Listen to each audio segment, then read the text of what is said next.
Hi there, welcome to the first episode of the This is Rayleigh news programme or podcast, as you'd like to call it, some people like to call it. Today we're going to cover a couple of subjects. Firstly, London Hill, the toilets which are being discussed at the top of Crown Hill. We're going to cover the new development of flats that have been discussed behind the M&S store, and we're going to cover affordability. So my name's Nick Cheshire. I'm Kyle Bryan.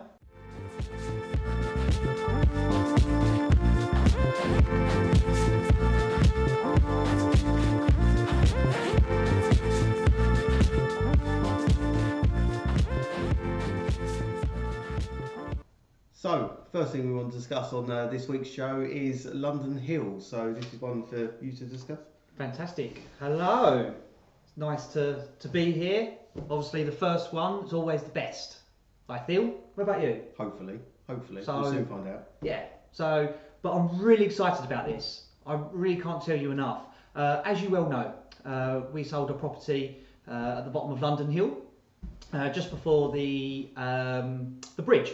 Originally, it was a one-bed detached bungalow, and the current developers obviously have made it into this wonderful 3-bed with a upstairs shower room or bathroom and a downstairs toilet as well. Completely modernised the property throughout, and it's an absolutely fantastic property. And it really got me into thinking that when the developers were doing the property, I wanted to find out some research about it, the history behind it. You know, how long has it been there? Because I didn't know until I went on a website, and I just want to say a big thank you to Rayleigh History website, where I found this source of information. So absolute thumbs up to you. Congratulations, you really helped me out here. But one thing I want to do is actually ask you a question. Go on then. How old do you think London Hill is? London Hill is in the road or the property we're talking about? Let's go for the property. I would say it's got to be early 1900s. Got to be. Older. Okay. But the trouble is how far do you go now? Yeah, because is it going to go into the 1800s? Which is a difficult one because now we're saying it's 120 plus years old. I don't know, I would say 1900s, early 1900s. Okay, so the actual property in itself, the earliest photo that I found of it, in its before the builders got involved obviously, the earliest photo is 1910. So that's putting it roughly, at the time of a photo, it's roughly putting it about 120 years, possibly 120 years old. Now, that is probably, if not, the oldest property on that hill, I think. It's going to be one of, definitely. Yeah, most definitely. So I sort of wanted to find out a little bit more about that. So the earliest we found was 1910. So I would say before then it's got to be, what, late 1800s, maybe early 1800s, we don't know. But we've got a really good an idea of roughly how old it was, because originally the line there, the train station line, wasn't there originally when the photo was taken. So how old, I'm going to ask you another question now, how old do you reckon the train line is? It comes relative in a minute. So the train line, that must have been about 1900s as well. Well, the railway came through into Rayleigh in 1889. Okay. So that property's either got to outdate that railway because there's no photo of it there. Yeah. So the property was there. So the property was there, and then the train line was there. So it could be in essence 130 plus years old. Possibly, or even older. Even older. We just really but that's the earliest information I could find out. The interesting thing is where the builder has developed that particular bungalow. What they've done is the lower half of that structure is all original. So he's taken it back to the bare brick, and the brick is still there. The chimney breast is still original. So he's kept a lot of the original features. So in theory, half of that property is a decade. Well, no, it's a century old. It's a century old. But now he's renovated that, and that could easily go on now for another 100 years. If I think more. Yeah. I think where the location is.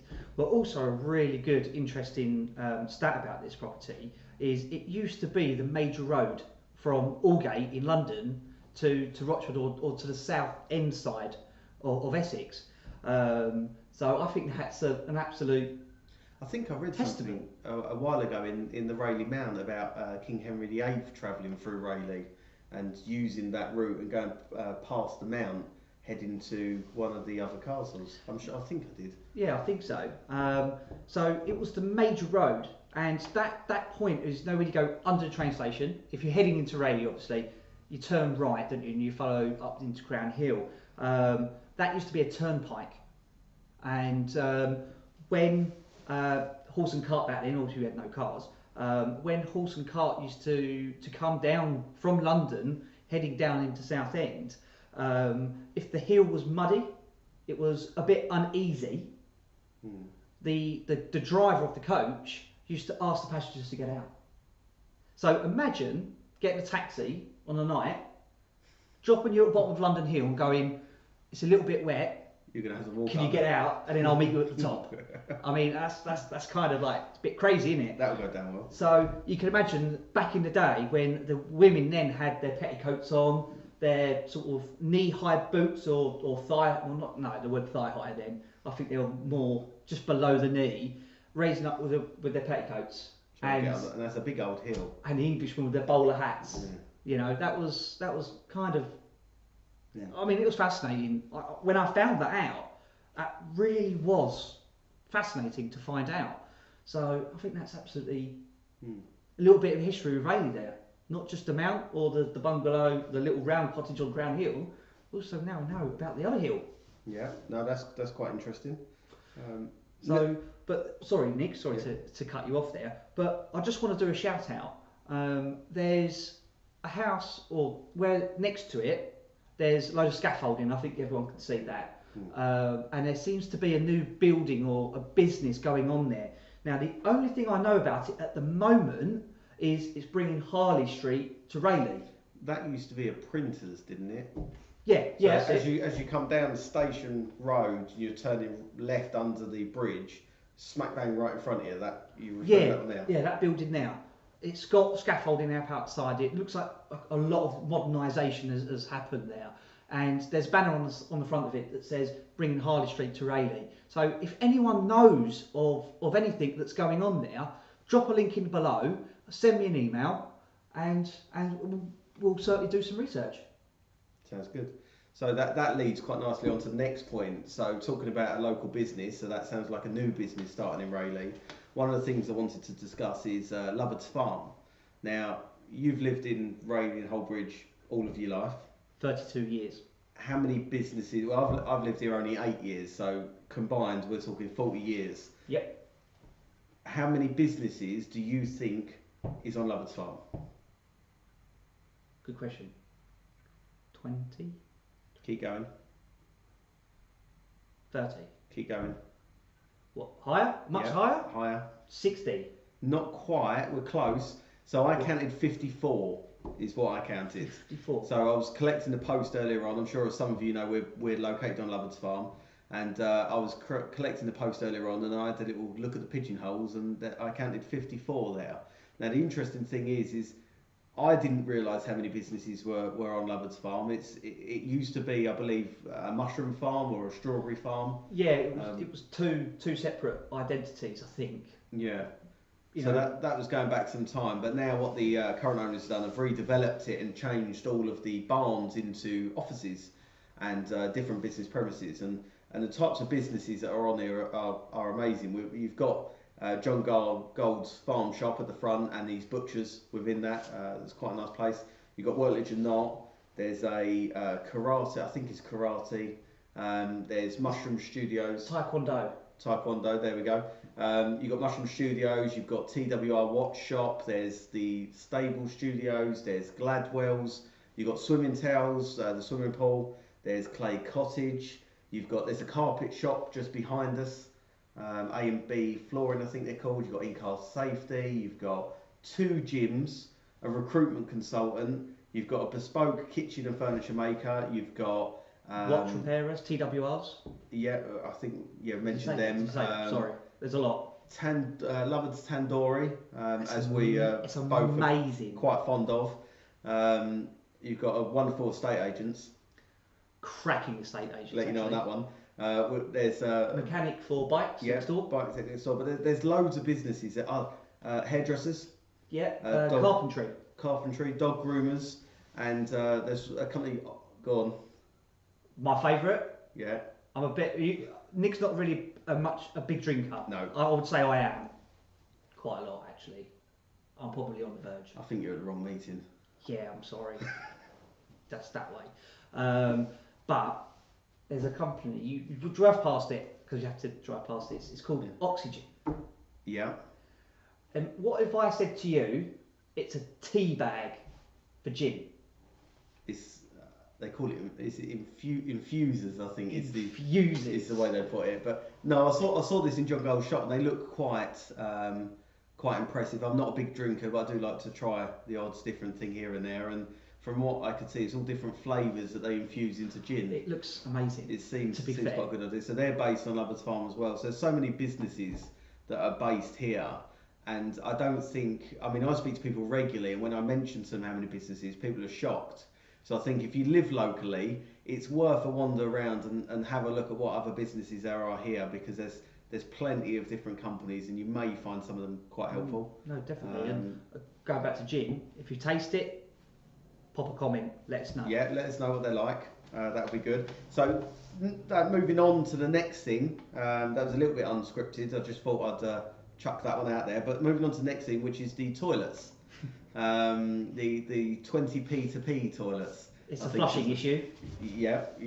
So this has been discussed in one of the local groups recently. So I'm sure as many people know, quite locally in Rayleigh, top of the High Street, top of Crown Hill on that junction, there used to be some toilets. They look probably about as old as the bungalow on London Hill.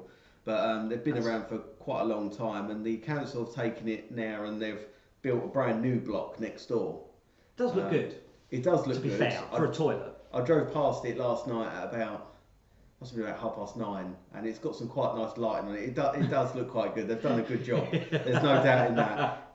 But I'm very much a bit of a stranger on sea. I've seen a cracking looking toilet. It's not the usual conversation. But anyway, so the reason is because the old toilets needed renovating. They needed to update, and they said that it was going to cost too much to update them. So they're either, I believe, they're turning it into either offices or a shop. Is what the old building is going to become.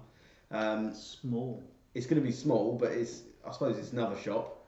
Well, let's hope it ain't a coffee shop. Or an estate agent's. Or a hairdresser's. I think we've got a lot of them. Or an Indian, because that's the other one everyone rants about. That's true. But so the new block that's going there, they've built them. They look lovely, but you have to pay to use them. Now, it's a public facility before, and this is a new public facility, but you've got to pay to use them. But the original ones weren't. No, you don't have to pay. And I'm assuming, and this is only an assumption, and please, if I'm wrong, please let me know, but I'm assuming they're going to start charging. That's going to cover the cost of maintaining them and cleaning them, and maybe even build them in the start. But I've got a suggestion. Is it ridiculous? No, okay. It's not. No. Okay. So you're going to have to pay to use them. Yep. They're not going to suddenly take them locks off. You're going to have to pay to use them. But the fact is, they would have had to renovate the old ones before, and you didn't have to pay to use them. So it means, in essence, there's going to be money earned from people going to the toilet, which I think I'll be correct in saying. So why not every penny that's earned go to a local charity in Rayleigh? Would make sense. It's extra money. It's going into part. I mean, I understand they've got to pay for the cleaning, so cover that first. But anything left over. So profit. Yeah, any profit from that toilet should go to a local charity. I think that's smashing. I think it's a fair point to make, and I think that it would. I mean, there's lots of local charities around. There's a few in Rayleigh, but I think that's a good sort of. Yeah. Again. What's your thoughts? This is designed to get your thoughts as well. I think we buzz off each other loads of random different ideas, and and schemes and stuff like that. But please let us know what you think. You know, what should that profit be invested into? You know, I think there's quite a lot in Rayleigh. I think that profit could be invested into. You know, drop a like or a comment in the below, and again we'll get onto that. But fantastic idea. So next thing you want to cover is the flats. Yeah. So there's been some talk lately going around on different forums, different sites about a potential new set of flats. Now, I think it could be a bad thing, but we'll discuss that in a minute. You know, obviously, you know where it is. Yeah. We've got to know where it is. It's our job, isn't it? So, what do you think about a new block of flats going up behind Marks and Spencer's in Rayleigh? It's a tough one because I've seen opinions, and I think I had a bit of a debate, shall we call it, with one of the local councillors. I think, me personally, I think there's good and bad. There's always going to be good and bad, I think, isn't there? Yeah, the bad, I think there's businesses that are going to lose their premises, for starters. I think that's That's a big point. That's a big point. I think that's probably the biggest point, I think. Yeah, I think there's businesses there that are unfortunately going to lose their premises. They've probably paid thousands of pounds to get them premises up to the current condition that they're in for trading, and they're going to lose that money because they're going to have to go and find somewhere else. And we've been there, we've done it, we've looked for property, and commercial property is quite hard to come by, particularly one up to a good standard, that they're then going to have to invest thousands of pounds again to get it back up. I mean, sure, okay, it's a good excuse for rebranding, it's a good excuse for refurbishment, but nevertheless, they're going to have to move, and they've been there for years. So that's kind of, I'm sensing that that's a byproduct. I think that's one of the downsides of it. I think another downside is, yes, they are talking about the cars situation. That's my thing. I looked at the report, and it said that there's 41 spaces, which is one per flat. Okay. Which is tight. I mean, bearing in mind 41 spaces, that's relying on the fact that each property's got one car, which generally a couple is going to have more than one car. See, this is what I wanted to hit upon really, is, you know, so 41 spaces, 41 cars. Each household has roughly 2 cars. Yeah. So if we sort of, you know, I'm no good at maths here, but I could do that, is potentially there is room for another 82 cars in Rayleigh. Potentially. I think. This is potentially. But the chances are they're probably already in Rayleigh. So the chances are they're either renting in Rayleigh, they currently own a property in Rayleigh, or living with mum and dad in Rayleigh, and they will already have the car. So the chances are that them cars are already going to be on the road. So I don't think necessarily the problem is there's going to be 82 extra cars on the road overnight, because I don't think that's the case. Some of them may commute, because as a lot of us know, Rayleigh is quite a commuting town. I'm sure anyone that's been down to the train station at 6:30 in the morning will be able to vouch for that one. So there may be some of them are commuters. But my point with parking is that the parking spaces on flats, as we know, they don't tend to be too generous. And with the modern day car, if you're driving, a Toyota Aygo or a Ford KA, then it's perfect. You're going to fit in there quite nicely. But let's say you've got a larger people carrier, family car, people carrier. I mean, what's the biggest people carrier? A Galaxy, maybe? Yeah, or... you're looking at Galaxy. You're looking an S-Max, getting off of Falls. Even if we start going to the larger end and start going to your Audis, your BMWs, your bigger SUV cars, Chelsea tractors, as they're formerly known, but you're not necessarily going to get them in the same spaces. So our developers catering for the large cars or the little cars, I think we all know what the answer is going to be there. So that's negative. Positive is 41 new homes that Rayleigh hasn't got at the moment. And there is a big shortage of properties, there's no doubt in that. The government are regularly saying about the shortage of properties. I think for first time buyers, they're finding it tough in the market at the moment, because the type of property they're going for is incredibly sought after. So it gives first time buyers a better opportunity to be able to grab these properties. And they're all going to be 2-bed flats as well. There's no 1-beds from what I can see. Good. So they're all going to be 2 beds. So that's going to be a good aspect there. 1 bed notoriously is a bit harder to sell. So it means that grabbing it, but then taking the next step is going to be difficult. Where a 2-bed is pretty okay to sell. So I think that it's setting those up that want to get on the ladder. It's giving them the opportunity. And I am aware there's going to be a lot of people moaning about it. I am aware there's going to be a lot of people wanting to say their piece. But I think the fact is, those who have no interest in buying these properties are going to be negative, and those that have got an interest buying these properties are going to be positive. And also, we do need some flats in Rayleigh. I think We do. I think we don't have a lot of purpose-built flats in Rayleigh, have we? No. I think there's only So sorry, I'm just going to go through this. We've got Sovereign Court. Yeah, you've got Sovereign Court, Bottom Weir Gardens. Bottom of Weir Gardens, which is where Rayleigh Megazone is, just on. It used to be the cut-through road. So we've got flats there. We've got the 2 flats on either side of the Shell garage, haven't we? So we've got one next to the Shell garage and then one next to the Harvester.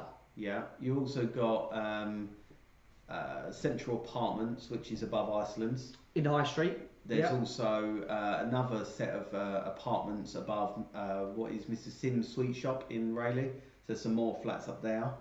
Chambers. Chambers. Central Chambers, something like Chambers or something. Yeah. So there's a few 1-bedroom flats above. Oh, don't forget the new one the other side of Railway train station.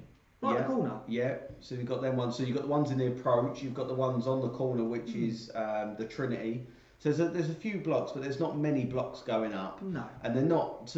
To be fair, they're not unsightly blocks. I mean, you could look at some block of flats and they are pretty awful. I did see a comment where these new flats are going to be overlooking a certain close, which is a shame for the guys living there. But I think nevertheless, history has told us that no matter how much we rant about this, it isn't going to change.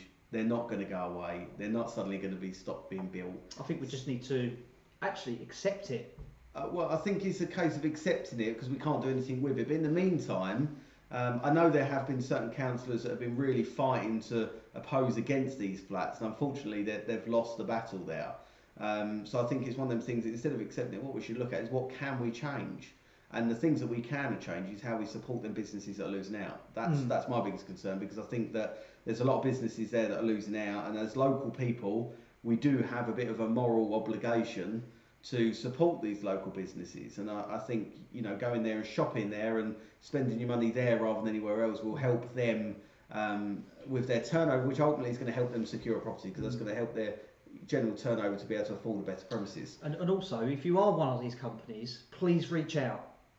Tell us your thoughts. Yeah, well, I think that would. I think that would be, because helpful. We could be your voice. Yeah. Let's tell us what you think of it. I think it would be nice for the public to hear what's going on behind the scenes. But I think what that leads on to nicely is the affordability side of things. So one of the comments I received over the weekend to discuss this one was people talking about how unaffordable they are to first-time buyers, how they're going to be silly prices. Now, we know they're going to be quite high in price, there's no doubt in that, but that caused me to then go and do some investigation.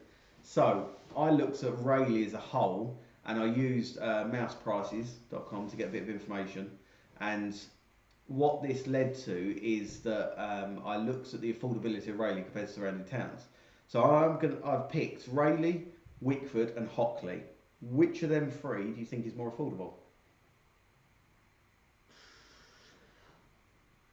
Right, I'm going to take out Rayleigh, right? Yeah. Because I think it's going to be a close call between Wickford and Hockley, and. Okay. What being the most affordable? No. Yeah, I think Wickford. Okay. And why do you think Wickford? Well, I think it's the location, whereabouts it is. Okay, yes, it's on a main line. I get that, but I just think in general, Wickford tends to be just slightly lower. Could that potentially be linked because the property price is lower? Yeah, okay. I think so. Yeah, so property prices and also probably. Well, the interesting thing with property prices. Actually, no, I'm going to find out. In Wickford, apparently the average property price in Wickford is 356,000, which sounds about right. That's holding. Yeah, that sounds about right. Good price. The average wage or the average salary in Wickford is £21,706. Okay, now bear in mind this is average, so that means the average property to salary ratio is 16.4. So the average property price is 16.4 times the average salary. Okay. So if you're getting a mortgage, Yeah. it's 16.4. Well, the property price itself is 16.4 times the average wage. Right, sorry. So it gives you an idea on that. Yeah. So then Just that wanna be leads, clear. so that gives us 16.4 for Wickford. Then we lead on to Hockley. Now, surprisingly, the average property price in Hockley is £408,800, which is, Wow. is £52,000 higher than what Wickford is. Wow. The average wage is about £2,000 more, so it's 23,662, giving a property to salary ratio of 17.28%. Wow. So Hockley is less affordable than Wickford, That's impressive. which you were kind of expecting. Yeah. This is where it gets quite interesting. So Rayleigh, the average property price in Rayleigh is £380,500. So it's cheaper than Hockley, but more expensive than Wickford. Wow. The average wage in Rayleigh is the highest, so it's £24,895. So that gives a property to salary ratio of 15.28%. So according to that, Rayleigh is more affordable than Hockley and Wickford. Who would have thought that? I wasn't expecting that. Did you think about it? Now, what gets even more interesting is if we look at the SS postcode as a whole. As a whole? So we're covering from SS0 to SS17. Cranford to Southend. Yeah. So we cover the whole SS postcode. Now, the average property price in the whole of the SS postcode is 320,700, with the average salary in the SS postcode of 19,438, which gives a property price to salary ratio of 16.5%. So Rayleigh is more affordable than the entire of the SS postcode. So that would make Rayleigh one of the most affordable places to buy and live at the moment. So that's like better than Lee.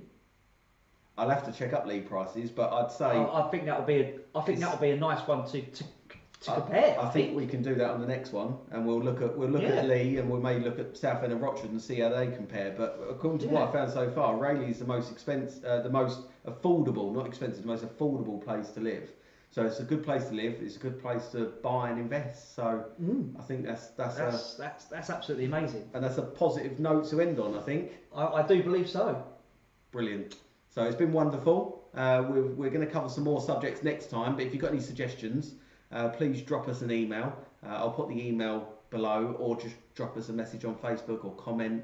Anything you think we should cover, we'll cover next time. And until the next time, cheers.